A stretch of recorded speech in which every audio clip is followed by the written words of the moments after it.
महिला आर्थिक विकास महामंडळ जिल्हा कार्यालय लातूरच्या वतीने माविम मित्र मंडळाकरिता लिंग भेदभाव समानता प्रशिक्षणाचे आयोजन करण्यात आले। यावेळी प्रमुख पाहुणे म्हणून ॲडव्होकेट सुजाता माने व संजय लाडके प्रशिक्षक उपस्थित होते।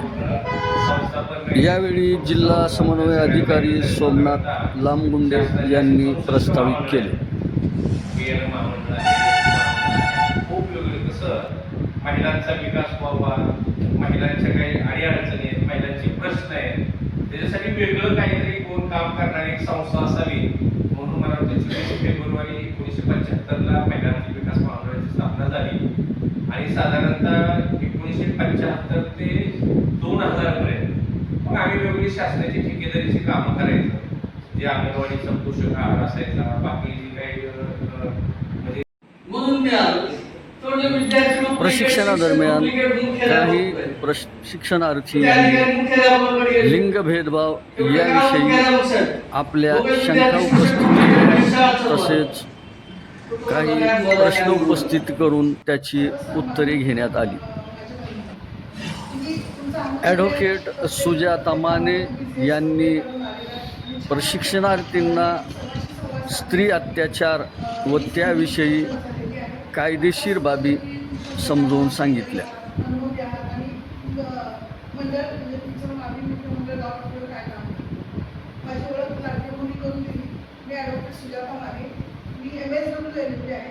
वकीलच्या आधी मी एक सोशल वर्कची डिग्री घेतलेली आहे। 31 वर्ष झाले या क्षेत्रात काम करते आणि सोशल मध्ये असल्यामुळे वेगवेगळ्या शासनाच्या कमिटीवर आहे। महिला मुलींचा माझा विषय आहे आणि सोशलमध्ये असल्यामुळे ज्या काही असतात मुलींच्या महिलांच्या केसेस वगैरे आणि माझं स्पेशल आहे की मुलींना फसवून करून नेलं जातं आणि मोठ्या शहरात विकलं जातं।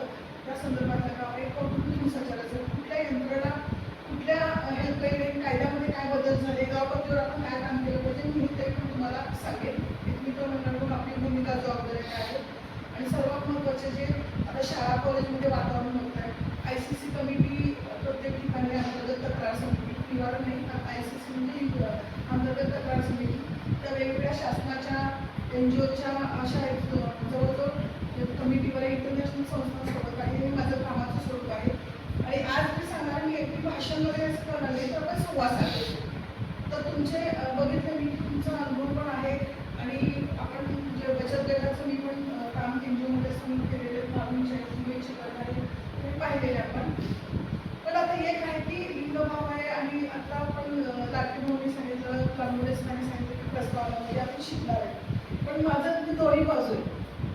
मी काम करत असताना बरेच जण पुरुषांनी अत्याचार करतो वगैरे, स्त्रियांच्या बाबतीतलं पण जे काय आहे ते पण बोलते, कारण बरेच वेळेस म्हणते का स्त्रियांच्या बाबतीतलं का बोलत नाही, पुरुषांच्या बाबतीतलं का बोलतात, तर दोन्ही बाजू इक्वल पाहिजे, दोन्ही समजून घेतल्या पाहिजे। त्यामुळं मी जेवढ्या गोष्टी ते काढण्याचा प्रयत्न करतो।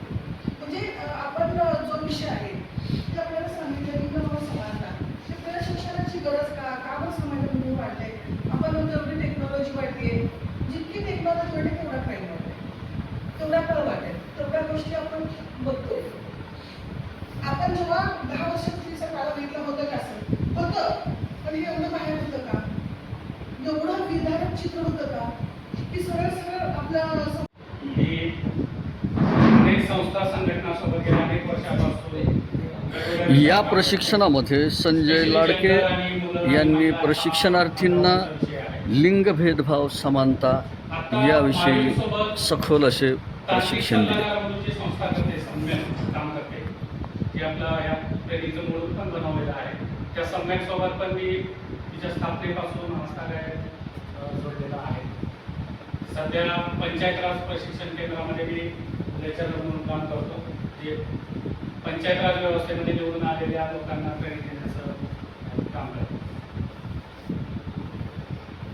आज आपण लिंग समभाव आणि त्याचा मानवी जीवनावर होणारा परिणाम आणि अर्थातच आपल्या जीवनावर काय परिणाम होतो तो पण समजून घेणार आहे आणि बदलाकडे कसं जाता येईल याच्यावर आपण शेवटच्या टप्प्यामध्ये थोडीशी चर्चा करूया। खरं तर हा फार व्यापक विषय आहे, म्हणजे आपल्याला आता उपलब्ध असलेला वेळ जे मी आणि माने मॅडम चर्चा करत होतो की आता आत्ता आपल्याकडे असलेला वेळ हा फार अपुरा आहे. म्हणजे आज आपल्याला दिवसभरामध्ये काय करायला पाहिजे होतं? भेदभाव म्हणजे काय, तो कसा ओळखायचा, लिंगभाव म्हणजे काय, या प्रशिक्षणासाठी लिंगभाव व्यवस्था कशी महिला काम करते, आर्थिक विकास लिंगभाव महामंडळ म्हणजे जिल्हा कार्यालय आपल्यावर काय लातूर परिणाम होतात, चे आपल्यावर अमित काय हेरकर, परिणाम होतात, लेखा अधिकारी विजयकुमार स्वामी, किरण तांदळे यांनी परिश्रम घेतले.